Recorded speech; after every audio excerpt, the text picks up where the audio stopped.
Christmas season is actually already in full swing. Chances are that you're probably going to be throwing a party if you're not attending one.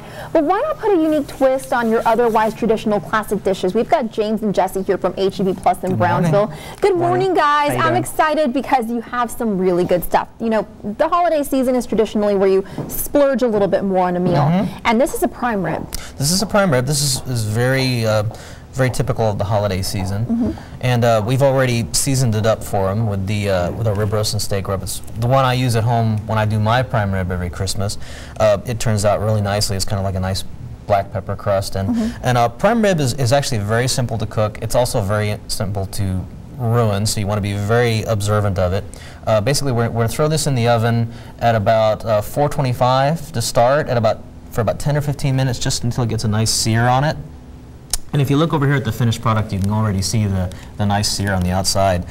And then after it's got that nice kind of caramelization on the top, we're going to crank that heat down to about 250, 300 degrees, depending on your oven, and then let that roast for about 10 to 15 minutes for every pound. And we were talking earlier, because you and I, you know, we both don't like a lot of fat on our meat. So you said that you could actually trim off a lot of the fat if you wanted. If you want to, you can trim a little bit off. You want to leave a good amount on because that adds a lot of flavor. It helps keep it very moist too. A lot of folks are very turned off by the fat, but that's actually a good thing to look for in a prime rib. You want those big, thick fat deposits because that's what keeps it a very juicy cut of meat. And to what temperature should you roast the prime rib to? Depends on your degree of doneness that you prefer. Myself, I like mine a little kind of in between the medium and the medium rare range.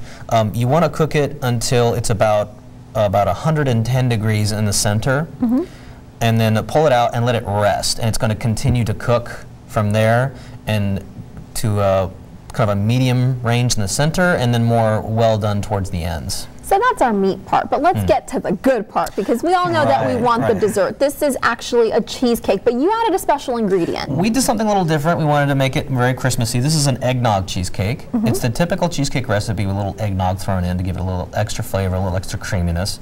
And again, very simple to prepare, but also very easy to ruin. So how do you go ahead and prep up this cheesecake to? Well, it's very simple. The crust is nothing more than graham cracker crumbs, a little sugar and butter.